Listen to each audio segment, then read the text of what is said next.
Good morning students. So today we are going to discuss about trematodes. In trematodes we have different types of trematodes like blood trematodes, liver trematodes, lung trematodes, intestinal trematodes. So in the last previous classes we have studied about liver trematodes, that is liver flukes. Trematodes, the other name for trematodes is flukes. So last week we have studied about liver fluke. So this week we are going to study about intestinal fluke, and moreover blood flukes were also completed, cystosomes. I think lung fluke is remaining. So coming to general characteristics of trematode once again. So the other name for trematodes are flukes, and these are flat and fatty and fleshy. So it appears like a leaf shaped worms, and these are monoecious. Both male and female sex are in the same worms. So coming to the general characteristics, so this appears like a leaf like unsegmented flat worms. So in tapeworms we see segments. Here it is unsegmented, and these are named as flukes, and they vary in the size from around 1 millimeter to several centimeters in length. And most of the general characteristics are they have external structures, and there are two suckers. One is oral sucker, which is present anteriorly, and ventral sucker is present posteriorly, and these are monoecious, and the body is covered by mainly often bears the spines, and they don't have a body cavity, but they have developed proper circulatory system, respiratory organs, and alimentary system, which consists of mouth where the oral suckers are present, and a muscular pharynx is also present with esophagus, and they bifurcates mainly anteriorly towards the ventral suckers. Two types of blind areas are formed, and the alimentary canal mainly appears like a invert Y shaped in form, and the anus is absent, and the excretory system mainly have flame cells and connecting tubules, which leads to a median bladder opening at the posterior end, and the nervous system is mainly developed, and it has a ganglion cells. And even coming to reproductive system, mainly it is well developed, and the genital organs are mainly two branches of intestine in between it is present. And the trematodes, all the trematodes are oviparous. So oviparous means which lays eggs. Except cystosomes, all the trematodes are oviparous. So coming to trematodes in brief, blood flukes, so which is present inside the blood is called as blood flukes. So example of blood flukes are cystosomes, and liver flukes, Fasciola hepatica, and intestinal flukes, Fasciolepsis buschii. So today's class is about intestinal flukes. And Opistrosis, which is again a liver fluke, and Paragonimus westermani is again lung fluke. So if you see the characteristics or the morphology of these worms, mainly these are flat. So coming to trematodes, mainly it has a definite host. Man is a definite host, and all are oviparous except cystosomes. The intermediate hosts are two types, first intermediate host and second intermediate host. So first intermediate host will always cystosomes, for example cystosomes. So in two intermediate hosts is mainly seen in other flukes. So first intermediate host is mainly snails, most of the snails with different genera or different families, and second host is always variable. It can be water cercaries, water vegetatives, plants, fishes, crabs. So coming to brief classification of trematodes, blood trematodes mainly Cystosoma hematobium, Cystosoma mansoni, Cystosoma japonicum. Coming to liver flukes or hepatic trematodes, Fasciola hepatica, Opistrosis, and Chlorinensis sinuses. Intestinal trematodes, again we have two types of intestines. It can be small intestine and large intestine. So some of the trematodes lives in small intestine, and some of the flukes lives in large intestine. So only one fluke which lives in large intestine is Watson's watsoni, and rest all lives in the small intestine. So coming to lung trematodes, it is Paragonimus westermani. So today we are going to study in brief about all the intestinal flukes or intestinal trematodes. There are around 5 types of intestinal trematodes. So why it is named as intestinal trematodes because these flukes mainly inhibits in the intestine. It can be either small intestine or large intestine. So coming to the flukes which is mainly seen in the intestines are the Phaeolepis buski, Heterophyes, Metagonimus, Yoga vascae, Watsonius, Watsoni, and Gastrocoids hominis. So these are the 5 different types of flukes which is mainly present in the intestines. It can be in small and large intestine. So coming to the first fluke, that is Phaeolepis buski. The common name for this Phaeolepis buski is called as the large intestinal fluke or gained intestinal fluke, which is large in size, and it is the largest trematode infecting the humans. The rest all are small in size, so it is smallest. So coming to buski, it is a largest trematode. It was the first trematode to be discovered by Busk, so it is given name as a Phaeolepis buski in the year 1843 in the duodenum of an Indian who has died in the London with severe diarrhea infections. So it is a common parasite which is commonly seen in man, pigs. So these two are the definite host. Mainly it is seen in the continents like China, Vietnam, Thailand and Sumatra. So in India it mainly occurs in few different states such as Assam and Bengal is a commonly seen with Phaeolepis buski cases. So coming to the morphology, so there are in 2 forms, adult worm and eggs. So coming to the adult worm of Phaeolepis buski, so mainly it is large, fleshy, dark red in color and elongated wide worms. The anterior end is narrow and the posterior end is at the posterior end, and mainly it measures around 20 to 70 millimeters in length and 8 to 20 millimeters in breadth, and it has a small oral suckers and large ventral suckers, and there is no cephalic phase or cone seen in the Phaeolepis buski, but the cephalic phase is mainly seen in the Phaeolepis hepatica, that is liver flukes. So coming to the intestinal ceca, the 2 intestinal ceca do not have the branches, but whereas in hepatica we can see the cephalica. So there is minor changes from the Phaeolepis hepatic and Phaeolepis buski. So the adult worm mainly lives in the duodenum or jejunum in small intestine, and the lifespan is around 6 months. So this is how the Phaeolepis buski adult worm is seen. So this is the anterior end, it is rounded, and the posterior end is narrow. So coming to the anterior end, we can see the oral suckers on the anterior end and ventral suckers on the posterior end. So all the systems were developed. So reproductive system, ovaries were seen, and intestinal thing were seen. All the systems have been properly seen. So the gut, mouth and esophagus, all these things were posteriorly we can see. So coming to the eggs of Phaeolepis buski, mainly the eggs are operculated eggs, and these are similar to those of Phaeolepis hepatica. Even the life cycle and morphology, infection, all are similar to that of Phaeolepis hepatica. Only the intermediate host and definite hosts are different. So each worm will lay around 25,000 of eggs per day. So coming to the egg, mainly it is a operculated egg and it is a bile strained eggs. Based on the egg, we cannot differentiate whether it is a Phaeolepis buski or Phaeolepis hepatica. So coming to the life cycle of Phaeolepis buski. So we have one definite host, that is either man and pigs. So coming to the first intermediate host, snails are the one which is the intermediate host first. And coming to the snails, there are different types of genera. So Phaeolepis buski, the snail genera is Segmentina and Hepitusis. Whereas in Phaeolepis hepatica, the snail name is Hemilus. So this is the difference of snails. So coming to the second intermediate host, mainly aquatic vegetatives. It can be plants, roots, whatever the water circaria, spots, all these can be the aquatic vegetatives.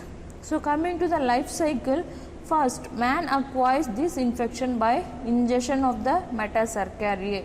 So, Metacercariae is a infective form of Phaeolepis busci, so which is mainly ancestred in the aquatic vegetation. So, mainly which is seen in the fresh waters. So, this Metacercariae insists directly into the duodenum and attaches to the intestinal walls, and then there starts the development of adult worm, which attaches to the mucosal of duodenum or jejunum of a definite host. It can be either man and pig. Now they immature the eggs, which are passed in the feces, and these eggs directly reaches to the fresh water, either it can be lakes or canals, etc. So from these eggs mainly the development takes place. So inside the eggs the miracidium develops inside the egg in about 6 weeks, and now this miracidium will release from the eggs and swims about in the water. So this miracidium will be engulfed or taken up by the snails, and they penetrate into the soft tissues of the snail and undergo development into few weeks and develops into sporocyst. So this is the first development which is seen in the inside the snail, and coming to sporocyst, then later on it develops into first and second radiae, and then from radiae it converts into cercariae. So in this order these are going to be developed inside the snail. So once this cercariae escapes from the snails and insists on the seed pods of the water caltrops, the roots of lotus and bulbs of water chestnuts and other aquatic vegetatives. So here this Metacercariae is going to be attached on the aquatic vegetables or vegetations. So now these vegetations are consumed or taken up by the pigs or mans, we will be getting the infections. So when these are eaten by the Metacercariae insists in the duodenum and attaches to the intestinal wall and develops into the adult worm within 3 months. So coming to the picture, the first unembryonated eggs which is passed in the eggs. So from mans or pigs the unembryonated eggs are passed in the feces. So this directly reaches the fresh water. So in the fresh water these embryonated eggs are going to be hatched, and these eggs are mainly taken up by the snails. So once these snails are engulfing these eggs, and inside the eggs there are Metacercariae which is a infective form. So this Metacercariae is going to be engulfed by snails, the different types of snails, mainly in Phaeolepis busci, Segmentia and Hippopotamus is the names of the snails. So from these snails the first development takes place as sporocyst, and from sporocyst again first generation and second generation of radiae is seen. First and second generations of radiae are seen.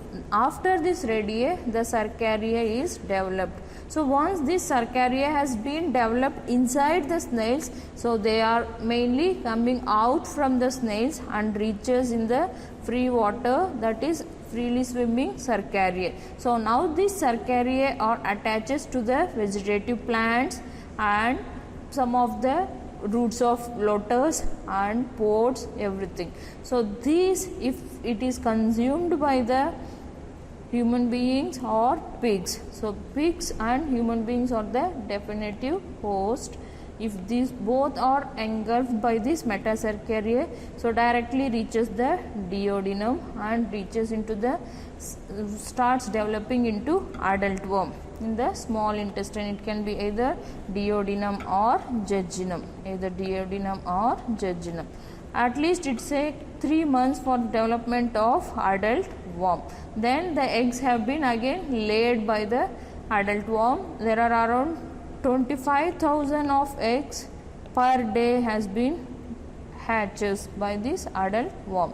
Again the eggs are passed in the feces. So this is how the cycle is continuous. So coming to the pathogenesis, mainly infection caused by this Fasciolepsis buski is called as fasciolepsiasis. So the damage is mainly caused by the parasite is due to traumatic infections or mechanically or toxic effects. So the worms causes mainly ulceration. So in the intestines, either duodenum or jejunum, mainly ulcerations can be taken up because the adult worm will engulf the mucosal membrane, and inflammation of the intestines can also be seen, and attachment of parasites also seen in the intestine. If large number of worms are present inside the intestine, it can lead to the obstruction. So the passage will be obstructed by the parasites. Mainly obstruction of bowels are seen in fasciolepsiasis. So patient complains with the symptoms of diarrhea and mucosa or nausea or vomitings, anorexia and abdominal pain. So these are the frequent infections mainly caused by the Fasciolepsis buski. So coming to the lab diagnosis, so eggs are demonstrated. So mainly operculated eggs are seen in the stool, which is bile stain, but we cannot differentiate between Fasciolepsis buski and Fasciolepsis hepatica. So the moderate to high level of eosinophilia is constantly seen in the helminthic infections. So coming to the treatment of fasciolepsiasis, praziquantel and nicotinamide is the treatment which is given, mainly used for drugs for the Fasciolepsis buski.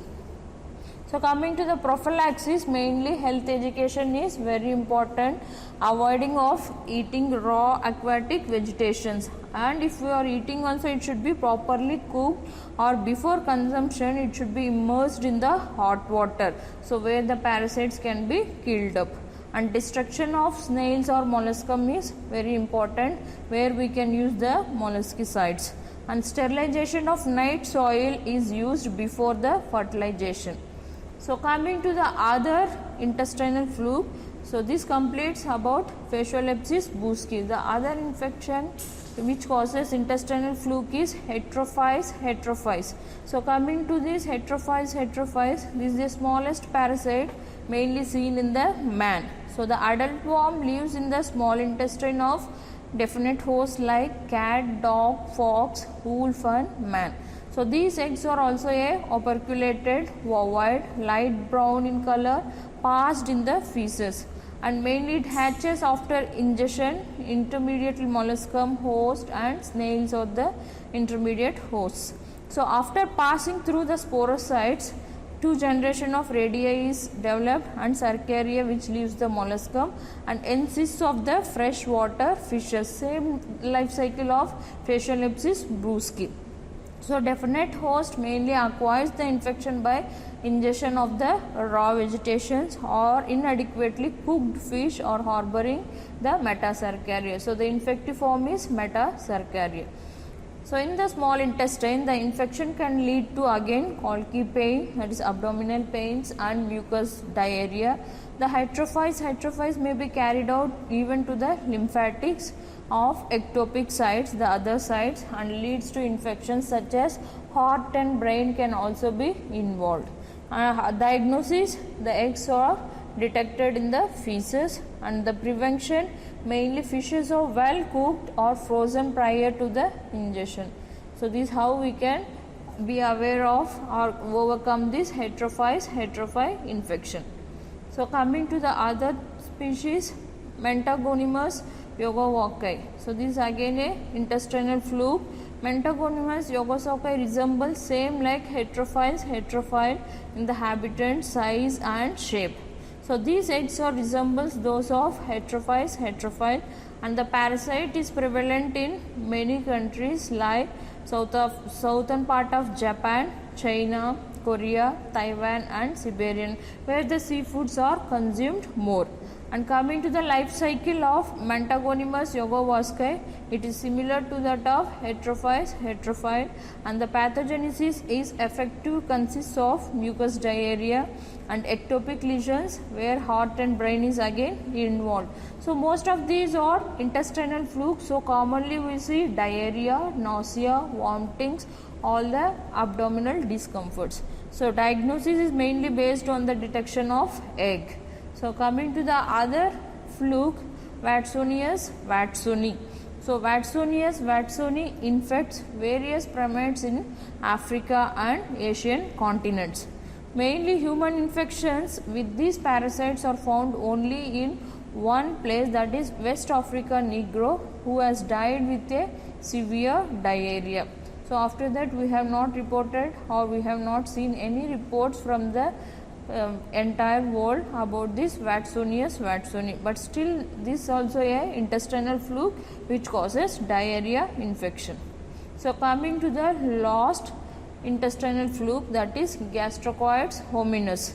So this Gastrococcoides hominis is the only trematode inhabiting the large intestine. So far whatever we have studied, these are all inhabitants of small intestine. For example, Phaeolepis buski, Watsoni watsoni, Heterophiles and Waterspooni yogowski. All these are small intestine flukes, whereas these Gastrococcoides hominis are the large intestine flukes. So both comes under intestinal flukes.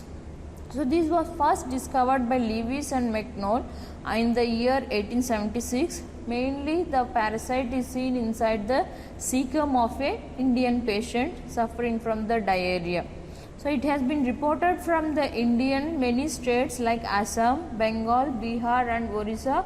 We have seen many cases with Gastrococcoides hominis. So it also occurs in the Vietnam, Philippines and Malaya. So coming to the morphology of Gastrococcoides hominis, we can see two types of morphology, adult worm and eggs. So coming to the adult worm, mainly it lives in the cecum and ascending colon of the large intestine. So it is called as large intestine flukes. Mainly it is seen in the man, pigs, even monkeys and some other rodents. So mainly it measures around 5 to 10 millimeters in length and around 4 to 6 millimeters in breadth. So coming to the other morphology, eggs are also developed by these Gastrococcoides dominans. So eggs are also ovoid and operculated.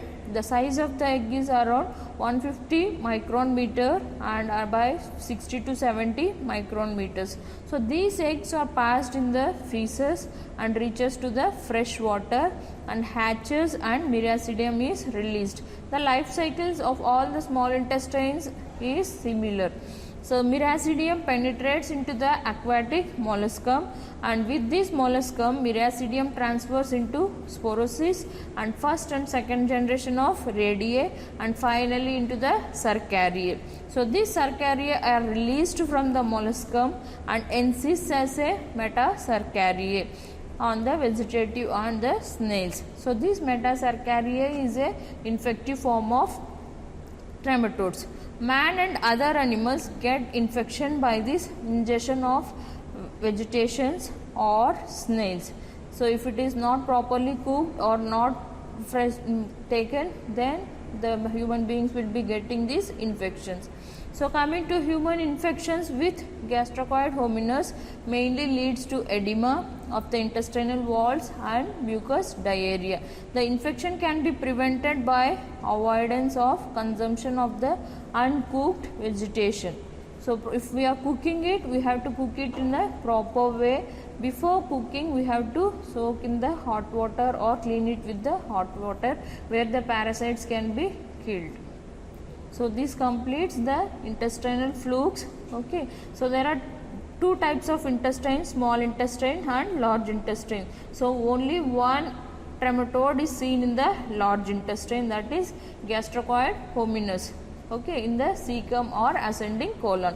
Rest all are seen in the small intestine, mainly in the duodenum and jejunum part of the small intestine. Phaeolepis buski and Watsoni and Heterophiles, all these trematodes are seen in small intestines. So the Phaeolepta hepatica and Phaeolepis buski life cycle are similar, and rest all the small intestine and large intestine trematodes life cycle is also similar. Only thing is intermediate host and definite host are little variations. So this completes your intestinal flukes. Thank you.